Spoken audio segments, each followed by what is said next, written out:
Hey Bob, Hello, Alice. do you know what is a rational number? Yes, I know that any number which can be written in PQ form and Q is not equal to 0. Oh, that's great. You are correct. Bob, then, you might be knowing irrational numbers and real numbers. I have doubts in it. So I don't know much about them actually. Don't worry, Bob. I have found one video, which is very helpful to understand this. Oh, that's great. Let's watch it. Hello dear students, welcome back to my channel. Today we will see Class 9 Algebra Real Numbers Practice Set 2.2. So let's get started. First of all, if I want to say you, can you draw number 2, 3, 5 on the number line? Yes, you can draw, right? But if I say can you draw the number root 2, root 3, root 5 on a number line, तो आप सोच में पड़ गए होंगे, right? तो ये numbers भी हम नंबर लाइन पे ड्रॉ कर सकते हैं. So every point on a number line is associated with a unique real number and every real number is associated with a unique point on the number line. देखो, real numbers जो है, real numbers के अंदर rational numbers भी आते हैं और irrational numbers भी आते हैं. तो ये हम सारे नंबर्स को नंबर लाइन में ड्रॉ कर सकते हैं. So every real number can be associated with a point on your number line, या फिर नंबर लाइन पे आप कोई भी पॉइंट ले लो, उस पॉइंट का एक रियल नंबर होगा ही. ठीक है. So every point on the number line is associated with a unique real number, और हर रियल नंबर के लिए एक यूनिक पॉइंट होता है नंबर लाइन पे. Every rational number is a real number. ये तो हमें पता है कि हर एक रैशनल नंबर जो है वो रियल नंबर होगा. अगर हम बात करें रूट 2, रूट 3 या रूट ऑफ -2 या पाई की, तो क्या ये रैशनल नंबर्स है? नहीं, ये सारे रैशनल नंबर्स नहीं है. इसका मतलब कि हर रियल नंबर रैशनल नंबर हो ये ज़रूरी नहीं है. हर रैशनल नंबर रियल नंबर होगा, लेकिन हर रियल नंबर रैशनल नंबर हो ये ज़रूरी नहीं है. वो इरैशनल नंबर भी हो सकता है, इरैशनल नंबर होगा. ठीक है, चलिए आगे बढ़ते हैं. अगर मैं आपको बोलूँ कि वो जो स्क्वायर रूट वाले डिवीजन मेथड है, उसमें आप स्क्वायर रूट ऑफ 2 फाइंड करो. ठीक है, तो आप ऐसे लिखोगे 2, फिर 0 0 का पेयर्स लिखते जाओगे और फिर डिवीजन करोगे. यानी कि अगर मैं रूट 2 का डेसिमल एक्सपेंशन करूँ तो मुझे एक ऐसा आंसर आएगा ना जो कि नॉन टर्मिनेटिंग और नॉन रेकरिंग होगा. मतलब कि कुछ ना कुछ नंबर्स आते ही जाएंगे और रेकरिंग भी नहीं है. अगर 1 2 3 1 2 3 के पीछे ऐसे कुछ हो, 1.123 123, तो हमें समझ में आता है कि ये रेकरिंग आ रहा है. पर ये रेकरिंग भी नहीं, कुछ रिपीटिंग भी नहीं होगा और टर्मिनेट तो होगा ही नहीं उनका डिवीजन. तो ऐसे नंबर को हम बोल सकते हैं कि वो नंबर क्या है? इरैशनल. तो आपको एक बात इरैशनल नंबर्स के बारे में भी पता चल गई कि इरैशनल नंबर्स वो नंबर है जिनका आप डेसिमल एक्सपेंशन करोगे तो नॉन टर्मिनेटिंग आएगा और नॉट रेकरिंग, मतलब उसका डिवीजन कभी खत्म ही नहीं होगा और रेकरिंग भी नहीं आएगा. अलग अलग नंबर्स आपको मिलते जाएंगे. तो ये सारे हैं इरैशनल नंबर्स. तो आपको समझ में आई कुछ बातें जो हमें ज़रूरी है प्रैक्टिस सेट के सम सॉल्व करने के अलावा भी. ठीक है, अब आपको मैं कुछ प्रॉपर्टीज ऑफ इरैशनल नंबर बताती हूँ. हम अज्यूम करते हैं कि हमारा रैशनल नंबर r है और इरैशनल नंबर r डैश है. ठीक है, r जो है वो रैशनल नंबर है और r डैश जो है वो इरैशनल नंबर है. Let r be rational number and r dash be irrational number. तो rational number if it is added with irrational number, the answer will be a irrational number. If a rational number is subtracted with a irrational number, then the answer will be irrational. यानी कि आप addition करो, subtraction करो, किसका? एक rational number का और एक इरैशनल नंबर का. जो आंसर आपको आएगा वो होगा irrational. Let's look on to the next property. अगर आप एक रैशनल नंबर को इर्रेशनल नंबर के साथ मल्टीप्लाई कर देते हो तो जो आंसर आएगा वो होगा इर्रेशनल, और जब आप एक रैशनल नंबर को डिवाइड करोगे इर्रेशनल नंबर से तभी भी आंसर आपको आएगा इर्रेशनल। यानी कि multiplication and division of rational and irrational number is a irrational number. Okay, और एक तीसरा प्रॉपर्टी है जो कि है कि addition and subtraction, multiplication and division of two irrational numbers can be rational or irrational. If I just add two irrational numbers, answer would be rational or irrational. If I do subtraction, then the answer will be rational or irrational. If I do multiplication or division of two irrational numbers, तो भी ये rational या irrational होगा। तो ये ऐसे छोटे छोटे क्वेश्चंस आपको अभी के ऑनलाइन मोड ऑफ स्टडीज में MCQs में पूछे जा सकते हैं, तो इसके लिए आपके लिए यूजफुल है। ठीक है, तो चलिए अभी हम रेडी है हमारा प्रॉब्लम सेट सॉल्व करने के लिए, practice set 2.2। So first question क्या है कि show that 4√2 is a irrational number. अभी हमें ये इर्रेशनल नंबर जो है वो प्रूव करना है, तो हम इनडायरेक्ट प्रूफ से जाते हैं। ठीक है, हमें बोला है कि बताओ कि 4√2 जो है वो इर्रेशनल नंबर है। हम हमारा सोल्यूशन चालू करेंगे, बोलेंगे कि अज्यूम कि 4√2 जो है वो रैशनल है। वो लोग हमको बोल रहे कि आप इर्रेशनल है ये बताओ, लेकिन हम कैसे स्टार्ट करेंगे हमारा सोल्यूशन कि ये ना रैशनल नंबर है। तो हमें तो पता है कि जो भी रैशनल नंबर होता है वो कौन से फॉर्म में होता है, P/Q फॉर्म में होता है। सो आई राइट कि देयरफॉर 4/√2 जो है वो एक रैशनल नंबर है, तो वो P/Q फॉर्म में होगा और Q नॉट इक्वल टू 0 होगा। ठीक है, अब हम √2 को इधर ही रखते हैं, ये जो 4 इंटू है इधर भेज देंगे तो ये साइड वो डिवाइड 4 हो जाएगा, तो ये 4Q हो गया। ठीक है, अब जब आप इसको देखोगे तो यहाँ देखो हमें पता है कि √2 जो है ना वो इर्रेशनल नंबर है। √2, √3, √5 ये सारे ना इर्रेशनल नंबर्स है। ठीक है, सो √2 जो है वो इर्रेशनल है, लेकिन ये जो राइट हैंड साइड आ रहा है P/4Q, ये तो एक रैशनल नंबर का पार्ट है। ये रैशनल नंबर हो गया इस तरफ वाला, क्योंकि P/Q तो रैशनल ऑलरेडी है, 4 मल्टीप्लाई कर दोगे तो भी रैशनल ही रहने वाला है। ठीक है, मतलब ये जो लेफ्ट हैंड साइड है, आपका लेफ्ट हैंड साइड है वो बता रहा है कि यहाँ पे इर्रेशनल नंबर है, और जो राइट हैंड साइड है वो बता रहा है कि रैशनल नंबर, और बीच में है इक्वल टू का साइन। ऐसे कैसे हो सकता है? इर्रेशनल इक्वल टू रैशनल कैसे हो सकता है? ये तो गलत आ रहा है। ये गलत क्यों आ रहा है? क्योंकि हमने जो स्टार्टिंग में सोचा था वही गलत था।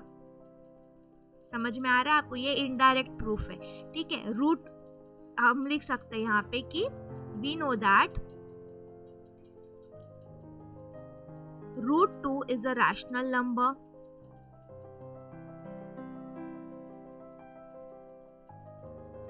Yes, and √2 is a irrational number and P/4Q is a rational number.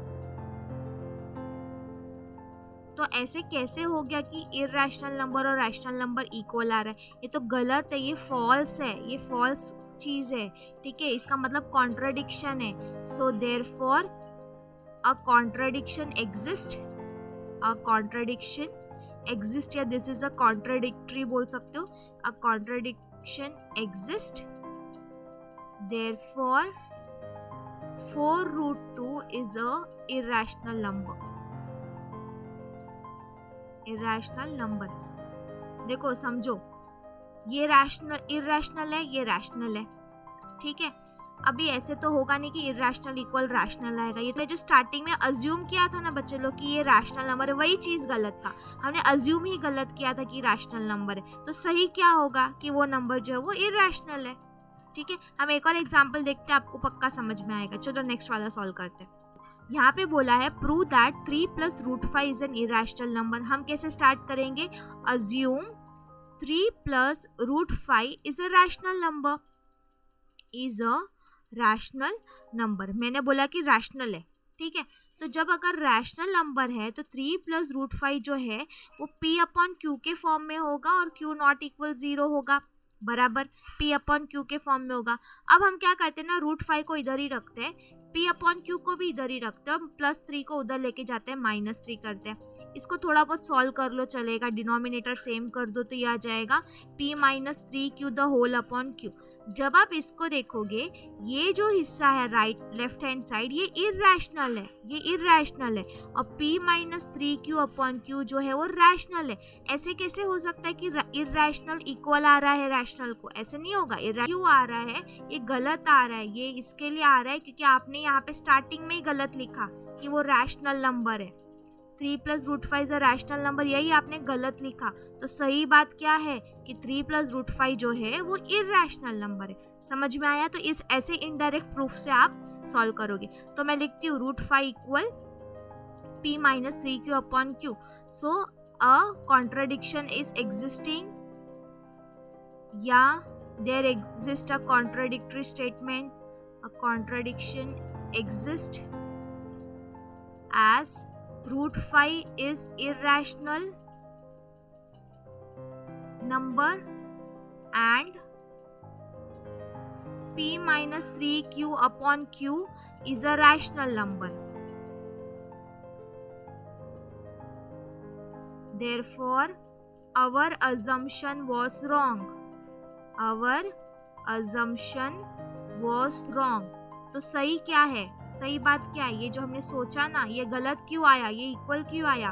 Irrational equal to rational क्यों आया? क्योंकि हमने ना लिखा ही स्टार्टिंग में गलत था। ये इधर गलत इसके लिए आया क्योंकि हमने स्टार्टिंग में गलत लिखा, और स्टार्टिंग में गलत लिखा रैशनल नंबर, तो सही क्या है कि ये इर्रेशनल है। Our assumption was wrong, therefore 3 + √5 is an irrational number and hence proved। इस तरीके से आप पता कर सकते हो कि रैशनल नंबर है या नहीं। ओके, ये हो गया इनडायरेक्ट प्रूफिंग। अब नेक्स्ट है represent the number √5 and √10 on a number line. तो चलिए देखते हैं ये पार्ट।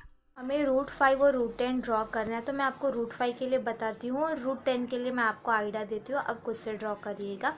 तो सबसे पहले हमें एक नंबर लाइन ड्रॉ करना होगा। अब इस नंबर लाइन पे मैं 3-3 सेंटीमीटर करके एक एक यूनिट ले लेती हूँ। जैसे 3 मतलब 3 सेंटीमीटर पे मार्क किया, 6 पे मार्क किया, 9 पे मार्क किया है, 12 पे मार्क किया। तो ये ऐसे मैं एक एक यूनिट ले रही हूँ। हमें ड्रॉ करने को बोला है √5, ठीक है, यानी कि नंबर 5 किसको ऐड करके आता है? 4 को और 1 को ऐड करके आता है। देखो 2 + 3 भी आता है, लेकिन 2 और 3 को हमें प्रॉपर स्क्वायर नहीं मिलेगा। 2 मतलब √2 का स्क्वायर, 3 मतलब √3 का स्क्वायर, प्रॉपर स्क्वायर्स नहीं है, ये प्रॉपर स्क्वायर्स है, ठीक है। 4 + 1 यानी कि 5 जो है वो किसका स्क्वायर करके आएगा? √5 का स्क्वायर। 4 किसका स्क्वायर करके आएगा? 2 का स्क्वायर। और 1 किसका स्क्वायर करके आएगा? 1 स्क्वायर। तो इसी नंबर लाइन पे हमको एक ट्रायंगुलर स्ट्रक्चर बनाना है। जैसे आप कंसिडर कर लो ट्रायंगल OAB, और ये जो AB होगा वो परपेंडिकुलर होगा। हमें ड्रॉ करने बोला है √5, तो √5 जो भी ड्रॉ करने को बोला है वो आप लिखोगे हाइपोटेनस पे, और 2 और 1 ड्रॉ करना है। तो यहाँ पे हम लेंगे 2 यूनिट्स और यहाँ पे हम लेंगे 1 यूनिट, ठीक है। तो इस तरीके से आपका जो है मेजरमेंट्स होगा, और आप यहाँ पर नंबर लाइन पे वैसे ही ड्रॉ करोगे, ठीक है। तो आपको √5 स्क्वायर इक्वल 2 स्क्वायर + 1 स्क्वायर से हमें पता चल गया कि ये राइट एंगल ट्राइंगल है। In right angle triangle AOB angle B is equal to 90 degree. So hypotenuse square is equal to one side square plus other side square. So ये हो जाएगा √5 का square equal 2 square plus 1 square, ठीक है। तो हमारे sides है √5, 2 और 1। अभी यही हमें इधर ड्रॉ करना है, ठीक है। तो सबसे पहले हम क्या करेंगे कि 2 डिस्टेंस है, और यहाँ पे 2 डिस्टेंस पे परपेंडिकुलर बना है, तो 2 यूनिट लिया हमने और हमें परपेंडिकुलर बनाना है। तो आप इसके लिए प्रोट्रैक्टर यूज़ कर सकते हो, या फिर आप कंपास से भी ड्रॉ कर सकते हो। तो मैंने यहाँ पे मैं कंपास से ड्रॉ करती हूँ। कुछ मेजर मैंने लिया है, मैंने यहाँ पे आर्क बनाया, और फिर वापस से यहाँ पे रख के 60 डिग्री मार्क किया, और फिर यहाँ रख कर 120 डिग्री मार्क किया। अब इन दोनों को बाइसेक्ट करना है। सो ये बाइसेक्शन कर दूंगी तो फिर 90 डिग्री पे बाइसेक्ट हो जाएगा, ठीक है। सो मैं अभी ये ड्रॉ कर लेती हूँ 90 डिग्री परपेंडिकुलर। तो ये मैंने परपेंडिकुलर ड्रॉ कर दिया। आप ना प्रोट्रैक्टर से भी ले सकते हो। अब जो ये 2 यूनिट है, टू यूनिट्स है, और हमें ये साइड पे कितना चाहिए, वन यूनिट चाहिए ना, तो आप 1 यूनिट ले लो, ये 1 यूनिट लो, ठीक है। आप 1 यूनिट ऐसे यहाँ पर मार्क कर दो, ठीक है। तो ये आपने 1 यूनिट मार्क कर दिया, यहाँ से 2 यूनिट है और यहाँ से कितना है 1 यूनिट। अभी आप ट्राइंगल बना दो, तो आपका हाइपोटेनस √5 जो है वो आपको मिल गया। ये यहाँ पे आपने हाइपोटेनस बना दिया, तो ये हो गया √5, ठीक है। अब हमें क्या करना है, 0 पे रखकर ये डिस्टेंस लेना है √5, और ये जो √5 का डिस्टेंस है यही हमें क्या करना है, ड्रॉ करना है हमारे नंबर लाइन पे। और ये मैंने ड्रॉ कर दिया मेरे नंबर लाइन पे। तो जो ये है वो है √5, ठीक है। अगर आपको √10 का मैं बताऊँ तो √10 जो है, तो हम नंबर लेते हैं 10, तो 10 = 9 + 1 होता है, राइट, क्योंकि 6 + 4 भी होता है, 8 + 2 भी होता है, लेकिन यहाँ पे परफेक्ट स्क्वायर्स नहीं मिलेंगे। परफेक्ट स्क्वायर कब मिलेंगे, जब 9 + 1 ले लूँ। तो 10 होता है √10 का स्क्वायर, 9 होता है 3 का स्क्वायर, और ये होता है 1 का स्क्वायर। तो इस केस में हमारा जो ट्राइंगल बनेगा, आप ट्राइंगल ले लो OAB। तो आपका जो नंबर √10 है वो तो आपको हाइपोटेनस पे ड्रॉ करना पड़ेगा। फिर ये 3 एक दूसरा साइड होगा और एक साइड क्या होगा, 1, है ना। इन राइट एंगल ट्राइंगल ABO क्या होने वाला है कि एंगल B जो है वो 90 डिग्री है। तो बाय पाइथागोरस थ्योरम से OA² will be equal to OB² plus AB², यानी कि मतलब ये हमारे केस में √10² = 3² प्लस 1²। तो एक साइड होगा हाइपोटेनस √10, दूसरा साइड होगा 3 और एक साइड होगा 1। तो यहाँ 3 लेंगे और यहाँ पे हम 1 यूनिट लेंगे, यहाँ से 3 यूनिट, यहाँ से 1 यूनिट, ठीक है। तो अभी यहाँ पे 3 यूनिट्स लेना है ना, तो 3 यूनिट्स मतलब पूरा यहाँ पर। तो परपेंडिकुलर मुझे कहाँ बनाना पड़ेगा, 3 डिस्टेंस के बाद, 0 से 3 डिस्टेंस लेकर हमें परपेंडिकुलर बनाना है। तो 0 से 3 डिस्टेंस लेकर परपेंडिकुलर यहाँ पर हमें बनाना पड़ेगा। तो मैं परपेंडिकुलर बना देती हूँ। तो मैंने यहाँ पे परपेंडिकुलर बना दिया है। अब हमें 1 यूनिट लेना है, तो 1 यूनिट ले लेते हैं, 1 यूनिट डिस्टेंस है, क्योंकि यहाँ पे देखो, यहाँ पे लिखा है ना 1 यूनिट डिस्टेंस लेना है। तो 3 पे रखा, यहाँ पे 1 यूनिट डिस्टेंस मैंने मार्क कर दिया। अभी क्या करना है, हमें हाइपोटेनस ड्रॉ करना है। तो आप हाइपोटेनस ड्रॉ कर दो, या आप ऐसे हाइपोटेनस ड्रॉ कर लोगे, ठीक है। तो ये जो हाइपोटेनस है वो है √10। यहाँ से आपने लिया 3 यूनिट्स और यहाँ से आपने लिया 1 यूनिट, ठीक है। तो ये आपको राइट एंगल ट्राइंगल मिल गया आपका, है ना। अब हमें क्या करना है, √10 चाहिए ना, तो √10 के लिए क्या करोगे आप, 0 से कितना डिस्टेंस, ये यहाँ तक का डिस्टेंस √10 होता है ना, √10 डिस्टेंस है ये। तो आप वही डिस्टेंस को क्या करो, नंबर लाइन पे मार्क कर दो, ठीक है। इस तरीके से आप आर्क बना दो। तो ये जो होगा ना, ये पॉइंट जो है ये मतलब √10 होता है। तो इस तरीके से आप ड्रॉ कर सकते हो, ये लॉजिक अप्लाई करो। अब हम देखते हैं नेक्स्ट क्वेश्चन, जो कि है right any 3 rational numbers between the 2 numbers given below. अब यहाँ पे इसके बीच के रैशनल नंबर्स लिखने हैं, तो मैं 2 क्वेश्चन लिखती हूँ, आप 2 क्वेश्चन सॉल्व करिएगा। मैं फर्स्ट वाला क्वेश्चन लिखती हूँ। 0.3 एंड -0.5 के बीच में हमें रैशनल नंबर्स फाइंड करना है। तो आप मुझे नंबर लाइन पे बताओ कि कौन सा लेफ्ट साइड में रहेगा। ये नेगेटिव है तो नेगेटिव वाला नंबर लेफ्ट साइड में रहेगा, और ये पॉजिटिव है तो ये पॉजिटिव नंबर यहाँ किधर तो आएगा 0.3, ठीक है। तो इसको हम कैसे लिख सकते हैं, -0.5 को हम ऐसे लिख सकते हैं -5/10, और 0.3 को हम लिख सकते हैं 3/10। मतलब कि -5/10 और 3/10 के बीच के नंबर्स चाहिए हमें।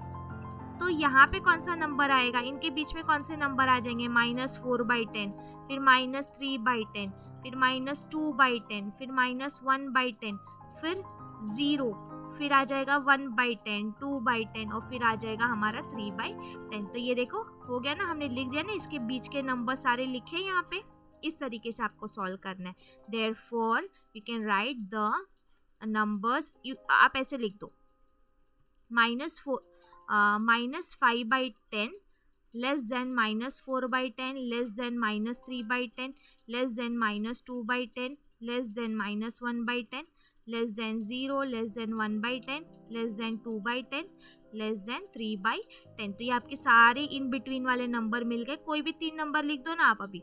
Therefore the 3 rational numbers between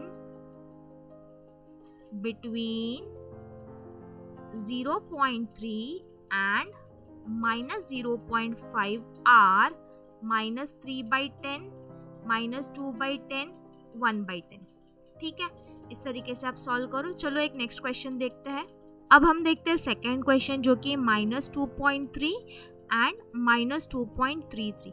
अब इसे हम -2.3 को लिख देते हैं से -2.300, ताकि हमको नंबर्स मिले ना, इन बिटवीन के नंबर मिले। तो अभी देखो -2.3 देखोगे तो आप नंबर इजीली पता नहीं कर पाओगे, इसके लिए मैंने आगे 2 जीरोस लिख दिए।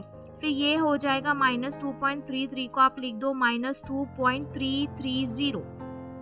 तो देखो यहाँ पे 0 और ये 30, यानी कितने नंबर्स आपको मिल जाएंगे ना बिटवीन में, मिलेंगे कि नहीं। जैसे -2.300, फिर इसके बाद आएगा -2.301, फिर -2.302, -2.303, ऐसे करते करते -2.326, -2.327, -2.328, -2.329, और फिर आ जाएगा -2.330, है ना। इतने सारे बिटवीन नंबर्स मिले कि नहीं मिले। जब आपने यहाँ पे डिजिट्स डेसिमल के बाद थोड़े इंक्रीज कर दिए तो आपको बीच के नंबर्स मिल गए। तो आप लिख सकते हो कि -2.300 is less than -2.301 less than -2.302 2 ... less than -2.328 less than -2.329 less than -2.330। अब ये नंबर्स लिख दो। Therefore the 3 rational number between 3 rational number between -2.3 and -2.33 are -2.301, -2.302, -2.303। Okay, तो अभी आपको समझ गया कैसे नंबर्स बिटवीन में फाइंड करना है। ओके, अभी यहाँ पर भी देखो 5.2 या 5.3, आप कैसे पता करोगे इनके बीच में नंबर्स कैसे हैं। तो आप क्या कर सकते हो, 5.20 लिखो, 5.30, तो 5.20 और 30 मतलब 20 और 30, तो कितने नंबर्स बीच में आ जाएंगे, 10 नंबर मिलेंगे ना आपको। उस तरीके से आपको लिख के करना है। मतलब ये हो जाएगा 5.21, 5.22, 5.29, फिर आ जाएगा 5.30 ऐसे। ठीक है, तो मैं उम्मीद करती हूँ आपको समझा होगा, वीडियो आपको पसंद आया होगा। Thank you all for watching. अगर आपको वीडियो पसंद आया है तो प्लीज़ लाइक करिए और अपने फ्रेंड्स के साथ शेयर करिए। अगर आप मेरे चैनल पर नए हो तो प्लीज़ सब्सक्राइब का बटन दबाइए और मुझे सपोर्ट कीजिए। और अगर आपको कोई भी प्रैक्टिस सेट डिफ़िकल्ट लगता है या मैं नेक्स्ट वीडियो कौन से प्रैक्टिस सेट पर बनाऊँ ये बताना है तो प्लीज़ कमेंट करके मुझे बताइए, मैं ज़रूर उस पर वीडियो बनाने की कोशिश करूँगी।